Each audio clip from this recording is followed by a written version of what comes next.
So আমাদের আজকের topic হচ্ছে ভয়েস, যেটা খুব মোস্ট ইম্পর্ট্যান্ট একটা পার্ট এবং যেটা আমাদের একাডেমিক যে পড়াশোনা রয়েছে এই পড়াশোনার বলা যায় ক্লাস 6 থেকে ইন্টারমিডিয়েট এসএসসি তো রয়েছেই, ইভেন তুমি ইউনিভার্সিটির ভর্তি পরীক্ষা বলো, যে কোনো জবের পরীক্ষায় যদি তুমি পার্টিসিপেট করো একজন প্রতিযোগী হিসেবে, প্রত্যেকটা জায়গা থেকে আইটেমটা থেকে প্রশ্ন হয়। সো আমরা শুরু থেকে যদি এই বিষয়টা খুঁটিনাটি ভালো করে জেনে বুঝে আগাতে পারি, তাহলে যে কোনো পরীক্ষা ফেস করলে আমরা কিন্তু এখানে ভালো নাম্বার তুলতে সক্ষম হব। তো চলো আমরা শুরু করি। তো আমরা আগে জেনে নিই ভয়েস অর্থ কী। ভয়েস অর্থ হচ্ছে বাচ্য। বাচ্যটা অ্যাকচুয়ালি কী? সাধারণত আমরা জানি যে কোনো ক্রিয়ার ধরন উপস্থাপনের মাধ্যমকেই ভয়েস বলে। আমরা সবাই জানি যে ভার্ব অর্থ ক্রিয়া। অ্যাকচুয়ালি ভয়েস সম্পর্কে জানার জন্য আরও কিছু বেসিক জিনিস আমাদের জানা প্রয়োজন, এগুলো আমরা ধাপে ধাপে জানবো। চলো আমরা সংজ্ঞাটা জেনে নিই। সাধারণত কোনো ভার্ব বা ক্রিয়া, আমরা ভার্ব অর্থ কী জানি? ক্রিয়া। সো এটা আমি ব্র্যাকেটে দিয়ে দিলাম, ভার্ব বা ক্রিয়ার ধরন। ভার্ব বা ক্রিয়ার ধরন উপস্থাপনের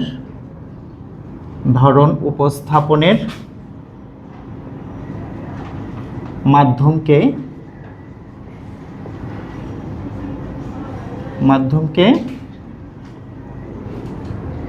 ভয়েস বলে। সো তোমরা বুঝতে পারছো সংজ্ঞাটা ক্লিয়ার? এবার যদি আমরা একটু বোঝার চেষ্টা করি সেটা কেমন, যেমন ধরো আমি একটা সিম্পল এক্সাম্পল দিয়ে যদি বুঝি এভাবে, যে আমি চিঠি লিখি, তার মানে এখানে লেখার কাজটা করছে কে? আমি। ঠিক এই লেখা কাজ, অর্থাৎ এটা হচ্ছে ভার্ব। এই ভার্বটাকে যদি আমি একটু এভাবে বলি যে চিঠিটি লেখা হয় আমার দ্বারা, চিঠিটি লেখা হয় আমার দ্বারা, অর্থাৎ আমি কথা একই, কিন্তু আমার এই কথাটা প্রকাশের ধরন অর্থাৎ ক্রিয়া উপস্থাপনের ধরনটা জাস্ট এখানে ভিন্ন, আলাদা। বুঝতে পারছো? এটাই হচ্ছে মূলত ভয়েস। সো ফর এক্সাম্পল আমরা এখানে একটা বাক্য দেখাতে পারি এক্সাম্পল হিসেবে, যে আই রাইট আ লেটার, আমি একটি চিঠি লিখি। তো এটা একটা ভয়েসের উদাহরণ হতে পারে, যেটা অ্যাক্টিভ ভয়েস। ঠিক আছে? সো আমরা এর প্রকারগুলো জেনে নিব, যে আসলে ভয়েসকে কয় ভাগে ভাগ করা হয়। তো ভয়েসকে দুই ভাগে ভাগ করা হয়েছে, অর্থাৎ ভয়েস দুই প্রকার, এটা আমরা জানি সবাই। নাম্বার 1 অ্যাক্টিভ ভয়েস, নাম্বার 2 হচ্ছে প্যাসিভ ভয়েস। আসলে যে কোনো একটা বিষয় করতে হলে তোমরা আগে সে বিষয়ের সংজ্ঞাটা ভালো করে জেনে বুঝে নিবা, কেননা সংজ্ঞাটা হচ্ছে যে কোনো একটা বিষয়ের ইনিশিয়াল কি মিরর বলা যায়, দর্পণ, যেটার ভিতর দিয়ে একটা বিষয়ের মূল কনসেপ্টটা নিজের মধ্যে সবসময় রাখা যায়। এই জন্য সংজ্ঞাটা আগে জানা প্রয়োজন। সো আমরা অ্যাক্টিভ ভয়েস বলতে কি বুঝি বলো তোমরা? অ্যাক্টিভ ভয়েস অর্থ কি? কর্তৃবাচ্য। অ্যাক্টিভ ভয়েস অর্থ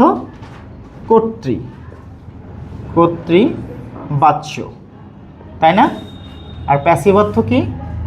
কর্মবাচ্য। তো অ্যাকচুয়ালি কর্তৃবাচ্য আর কর্মবাচ্য এই দুইটা বিষয়ের মধ্যে পার্থক্যটা আমরা অনেকেই বুঝি না। তো সেটা আমরা এখন জানার চেষ্টা করব, যে হোয়াট ইজ অ্যাক্টিভ ভয়েস।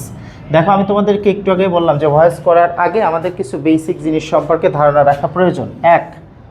তোমরা বুঝবা ভয়েস করার জন্য তোমাদের যে সাপ্লিমেন্টারি অর্থাৎ এলিমেন্টারি যে বিষয়গুলো তোমাদের খেয়াল রাখা প্রয়োজন। তোমাকে 1 নম্বরে যে বিষয়টা জানতে হবে সেটা হচ্ছে কনজুগেশন অফ ভার্ব।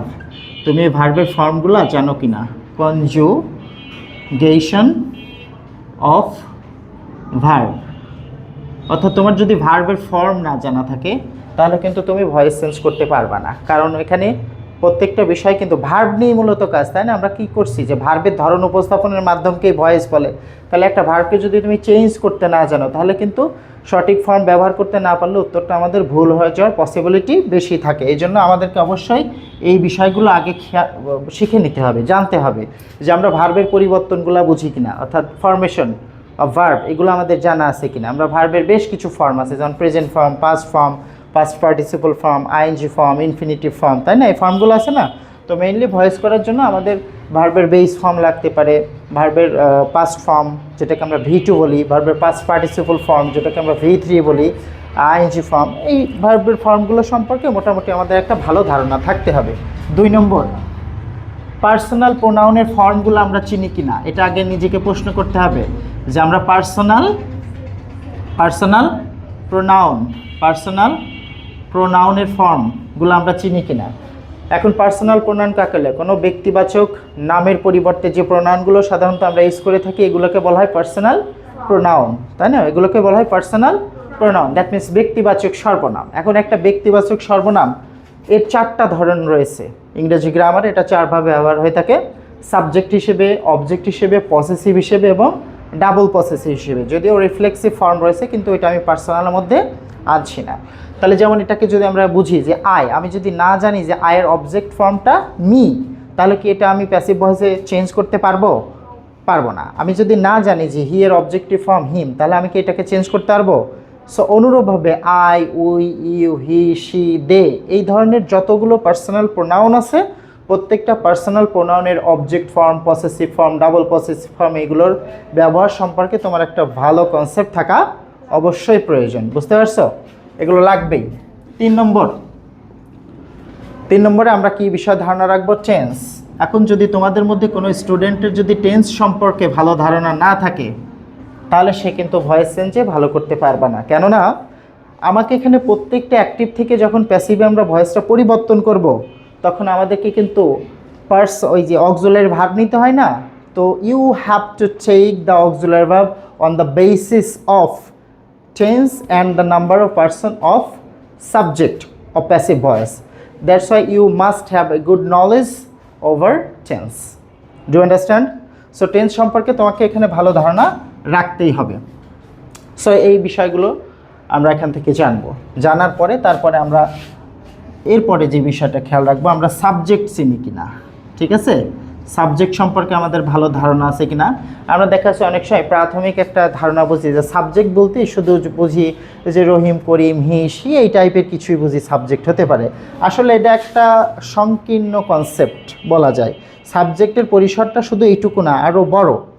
আমি যেমন এখানে বলছি না যে কর্তৃবাচ্য, আসলে কর্তৃ জিনিসটা কি, এটা যখন আমরা বুঝতে পারবো, আমি একটু পরেই বলবো এই বিষয়ে, তখন কিন্তু বুঝবো যে আসলে সাবজেক্টের গুরুত্বটা, চেনাটা কত প্রয়োজন এখানে। তারপরে কি জানা লাগবে? ভার্ব সম্পর্কে, অর্থাৎ subject plus verb plus object. এখানে সাবজেক্ট ভার্ব তো জানলাম, 5 নম্বর যে বিষয়টা সেটা হচ্ছে অবজেক্ট সম্পর্কে আমরা একটা ক্লিয়ার ধারণা রাখবো। এখন আমাদের বেশিরভাগ আমরা এমনটা মনে করি যে স্টুডেন্টসরা বিশেষ করে এমন মনে করে অবজেক্ট কি, যে অবজেক্ট বাক্যের শেষে থাকে। যদি কোনো স্টুডেন্টকে জিজ্ঞাসা করা হয় এই বলো তো যে অবজেক্ট কোথায় থাকে, তাহলে পজিশনগত দিক দিয়ে বলবে যে বাক্যের শেষে থাকে। আসলে কমপ্লিটলি এই কথাটা এভাবে বলা ঠিক না। অবজেক্ট এমন একটা পার্ট না যে বাক্যে থাকতেই হবে, অবজেক্ট নাও থাকতে পারে। কথা বোঝা গেছে? আবার অবজেক্ট যদি কোনো বাক্যে আসে তাহলে সে অবজেক্টের পরেও কিন্তু সেন্টেন্সে আরও অংশ আসতে পারে, সেগুলোকে আমরা কি বলি? এক্সটেনশন পার্ট বলি। তাহলে আমি যদি এখানে বলি যে অবজেক্ট কোথায় থাকে, বাক্যের শেষে থাকে। এখন আমি একটা অ্যাক্টিভ থেকে যখন প্যাসিভ করব তখন কিন্তু আমার ফার্স্ট স্টেপ হচ্ছে অ্যাক্টিভ ভয়েসের অবজেক্টটাকে প্যাসিভের সাবজেক্ট করা। সো আমি যদি স্পেসিফিকভাবে না ধরতে পারি যে বাক্যের মধ্যে অবজেক্ট কোনটা, তাহলে কি ওইটাকে প্রপারলি আমি সাবজেক্ট হিসেবে ইউজ করতে পারবো? তাহলে অবশ্যই আমাকে প্রপারলি, অর্থাৎ সবচেয়ে বেস্ট ওয়েতে আমাকে অবজেক্টটা চিনতে হবে, তাই না? তো সেই বিষয়ে আমার ভালো ধারণা আগে চেনা দরকার যে অবজেক্ট কী, আসলে কীভাবে চেনা যায়, অবজেক্ট কত প্রকার, কি কি, এবং বাক্যে অবজেক্টের পজিশনটা কোথায়, এই বিষয়গুলো সম্পর্কে ক্লিয়ার কনসেপ্ট আগে নিতে হবে, তারপরে আমরা ভয়েস সম্পর্কে জানবো। বুঝতে পারছো? ওকে। সো এই বিষয়গুলো সম্পর্কে আমরা ভালো ধারণা নেওয়ার পর এইবার আমরা অ্যাক্টিভ ভয়েস সম্পর্কে জানবো যে হোয়াট ইজ অ্যাক্টিভ ভয়েস। ঠিক আছে? আমরা এখানে এভাবে বুঝি যে কর্তাকে কি বলা হয় জানো? ইংরেজিতে নমিনেটিভ বলা হয়। কর্তৃ মানে যে ক্রিয়ার কাজ সম্পাদন করে তাকেই বলা হয় কর্তা বা ডুয়ার। কথা বুঝতে পারছো? যে ক্রিয়ার কাজ সম্পাদন করে। তাহলে আমরা এভাবে লিখতে পারি কর্তা যখন কর্তৃস্থানীয়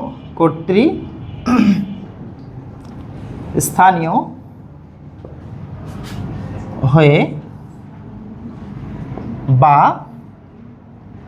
সাবজেক্টের অবস্থানে বসে, সাবজেক্টের অবস্থান। এখন আমরা নর্মাল একটা জিনিস বুঝবো যে অ্যাসার্টিভ সেন্টেন্সের ক্ষেত্রে সাবজেক্টের পজিশনটা সাধারণত বাক্যে ভার্বের পূর্বে অর্থাৎ সেন্টেন্সের স্টার্টিং পয়েন্টেই সাধারণত সাবজেক্ট বসে থাকে। এবং অ্যাক্টিভ ভয়েসের ক্ষেত্রেও যেটা আমরা দেখি যে অ্যাসার্টিভ সেন্টেন্সের ক্ষেত্রে সাবজেক্টটা অবশ্যই প্রথমেই বসে থাকে, যেটাকে বলি আমরা ভার্বের আগে।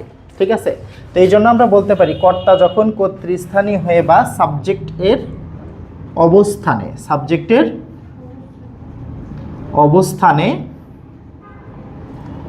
সক্রিয় থেকে, সাবজেক্টের অবস্থানে সক্রিয় থেকে, সক্রিয় বোঝো তোমরা? সক্রিয় বোঝো?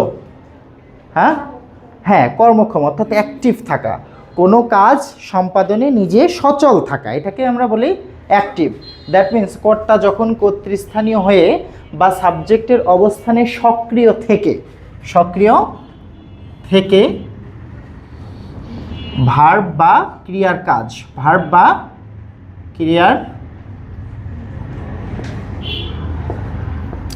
কাজ সম্পাদন করে, তাই না? ভার্ব বা ক্রিয়ার কাজ সম্পাদন করে, তখন তাকে কি ভয়েস বলে? অ্যাক্টিভ ভয়েস বলে। দ্যাট মিন্স আমরা যেটাকে আগেই বলেছি যে কর্তৃবাচ্য, তাই না? অ্যাক্টিভ ভয়েস বলে। তার মানে এখান থেকে আমরা একটা বিষয় কিন্তু সুস্পষ্টভাবে জানতে পারলাম যে একটা অ্যাক্টিভ ভয়েসে কর্তা বা নমিনেটিভ কেসটা মাস্ট সাবজেক্টের পজিশনে থাকতেই হবে, আদারওয়াইজ যেটাকে আমরা অ্যাক্টিভ ভয়েস কখনোই বলতে পারবো না। বুঝতে পারছো? তাহলে অ্যাক্টিভ ভয়েস হওয়ার প্রধান শর্তটা কি? কর্তা সক্রিয় থাকতে হবে। এই কথাটা মনে থাকবে। আমরা দেখেন নর্মাল সেন্সে ভয়েস সেন্স যখন দিই তখন তো একটা জিনিস বুঝো, কিন্তু একটা বিষয় এই ভয়েসের কনসেপ্টটা আমাদের যখন রাইট ফর্ম অফ ভার্বের বিভিন্ন কোশ্চেন আমরা সলভ করব, সেখানেও কিন্তু আমাদের অনেক কাজে দেয়। বিশেষ করে রাইট ফর্ম অফ ভার্বের ভিতরে এই অ্যাক্টিভ প্যাসিভের সেন্সগুলো অনেক সময় আমরা বুঝতে পারি না, যার ফলে ভার্বের সঠিক ফর্মটাও কিন্তু আমরা এখানে দেখা যাচ্ছে যে ইউজ করতে পারছি না। এই জন্য এই বিষয়ে পরিষ্কার ধারণাটা অবশ্যই আমাদের প্রয়োজন। তাহলে এখানে আমরা কি লিখলাম যে কর্তা যখন কর্তৃস্থানীয় হয়ে সাবজেক্টের অবস্থানে সক্রিয় থেকে ভার্ব বা ক্রিয়ার কাজ সম্পাদন করে, তখন তাকে অ্যাক্টিভ ভয়েস বলে। So let's give some examples. Okay, I see a bird, that means আমি একটি পাখি দেখি। তারপরে যদি বলি যে হি ড্রাইভস এ কার, সে একটি গাড়ি চালায়, তাই না? তারপরে যদি বলি যে the boys fly kites. So আমি তিনটা বাক্য এখানে লিখেছি প্রেজেন্ট ইনডেফিনিট টেন্সে, এবং এই তিনটা বাক্যে যদি আমরা সাবজেক্ট আইডেন্টিফাই করি, জাস্ট সাবজেক্ট আইডেন্টিফাই করব, তাহলে সেক্ষেত্রে এখানে ফার্স্ট বাক্যের সাবজেক্ট কী আছে? এখানে আই। সেকেন্ড বাক্যের সাবজেক্ট কী আছে? হি। এবং থার্ড বাক্যের সাবজেক্ট আছে দ্য বয়েজ। তাহলে দেখো এখানে ফার্স্ট বাক্যে দেখা কাজটা, একটা পাখিকে দেখার কাজ এখানে কে করছে? আই করছে। কিন্তু তারপরে এখানে গাড়ি চালানোর কাজ অর্থাৎ গাড়িকে ড্রাইভ করার কাজ এখানে কে করছে? হি করছে। থার্ড বাক্যে এখানে ঘুড়ি ওড়ানো কাজ কে করছে? দ্য বয়েজ করছে। তার মানে আমি এখানে যে তিনটা বাক্য এক্সাম্পল হিসেবে দাঁড় করিয়েছি, এখানে তিনটা সেন্টেন্সে কিন্তু কর্তা অর্থাৎ নমিনেটিভ কেস অর্থাৎ সাবজেক্ট সক্রিয় আছে না? সো ডেফিনেটলি এখানে কোনো ডাউট নাই যে এখানে তিনটা বাক্যই মূলত অ্যাক্টিভ ভয়েসের এক্সাম্পলস। সো আমাদের ডেফিনেশনের সাথে আমাদের এক্সাম্পলের সাবজেক্টের কি মিল আছে, এবং এইটার উপর বেসিস করে কিন্তু আমরা ডিসিশন নিতে পারি যে এই তিনটা বাক্যই কিন্তু অ্যাক্টিভ ভয়েসের এক্সাম্পলস। ওকে, তো এবার আমরা সেইটুকু আমি মুছে দিলাম। দেখো, তারপর প্যাসিভ ভয়েস সম্পর্কে জানবো। দেখো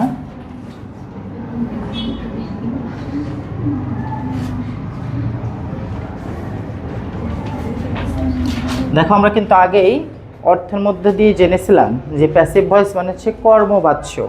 ঠিক আছে, তো প্যাসিভ ভয়েসটা কি? কর্মকে ইংরেজিতে কি বলে তোমরা জানো? অবজেক্ট। তাহলে আমরা এভাবেই বলতে পারি অবজেক্ট বা কর্ম যখন কোনো সেন্টেন্সে কর্তৃস্থানীয় হয়ে কর্তৃস্থানীয় বা সাবজেক্টের অবস্থানে বসে সাবজেক্টের অবস্থানে থেকে ক্রিয়ার কাজ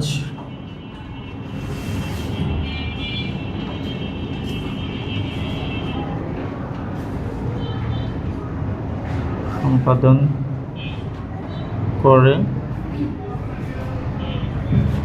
তখন তাকে, আচ্ছা এদিকে তো আর লাগছে না, এগুলো মুছে দিলাম, তাকে প্যাসিভ ভয়েস বলে বা কর্মবাচ্য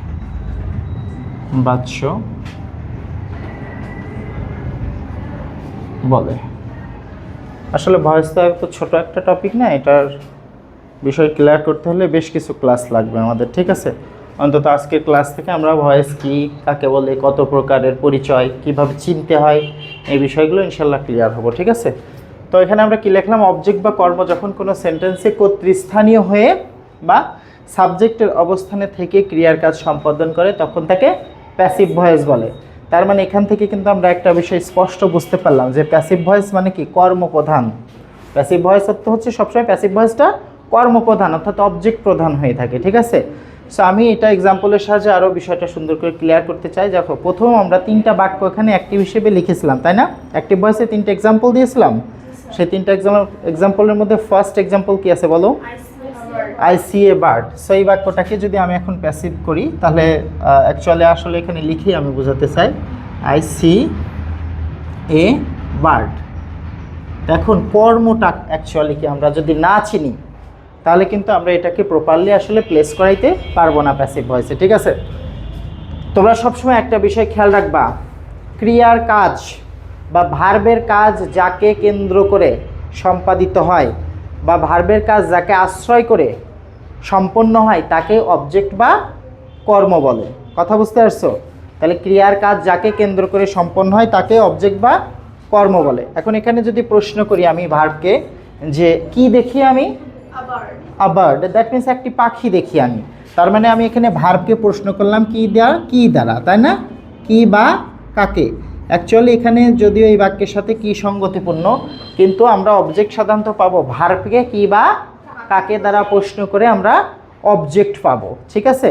তো পজিশনগত দিক দিয়ে যদি আমরা একটা সেন্টেন্সে অবজেক্ট খুঁজতে চাই প্রপারলি, যদি থাকে অবজেক্ট, তাহলে অবশ্যই সেটা ফাইনাইট ভার্বের পরে থাকবে। নর্মালি একটা বাক্যে ফাইনাইট ভার্বের পরে অবজেক্টের বসে থাকে, ঠিক আছে। তাহলে এই বাক্যটাকে যদি এখন আমি প্যাসিভ করি, এখন অবজেক্টের প্রকারটা সম্পর্কে আমরা একটু জেনে নিই। তো অবজেক্টকে ওকে কয় ভাগে ভাগ করা হয়েছে? 2 ভাগে। তাহলে অবজেক্ট 2 প্রকার, এর মধ্যে 1 নম্বর যেটা প্রকার সেটা হচ্ছে আমরা জানি ডাইরেক্ট অবজেক্ট বা অ্যাকিউজেটিভ অবজেক্ট, আর 2 নম্বর হচ্ছে ইনডাইরেক্ট বা ডেটিভ অবজেক্ট। এই 2 প্রকার অবজেক্ট রয়েছে ইংরেজি গ্রামারে। তো ডাইরেক্টটা কি? আচ্ছা ওকে, তাহলে আমরা ইনশাল্লাহ নেক্সট ক্লাসে আবার এরপর থেকে শুরু করব। ভয়েস বেশ বড় একটা পার্ট, এটা শেখার জন্য আমাদের বেশ কিছু ক্লাস লাগবে, আগেই বলছি। সো আমরা আজকে ক্লাসের টাইম শেষ হয়ে যাওয়ার কারণে এখানে ক্লাসটা স্টপ করছি। ইনশাল্লাহ নেক্সট ক্লাস থেকে আবার আমরা বাকি বিষয়গুলো বুঝবো। আশা করছি তোমরা সবাই উপস্থিত থাকবা এবং এই বিষয়গুলো সম্পর্কে পরিষ্কার ধারণা নেওয়ার জন্য আমরা ধারাবাহিকভাবে ক্লাসগুলো করব। ওকে, সো ঠিক আছে, আল্লাহ হাফেজ।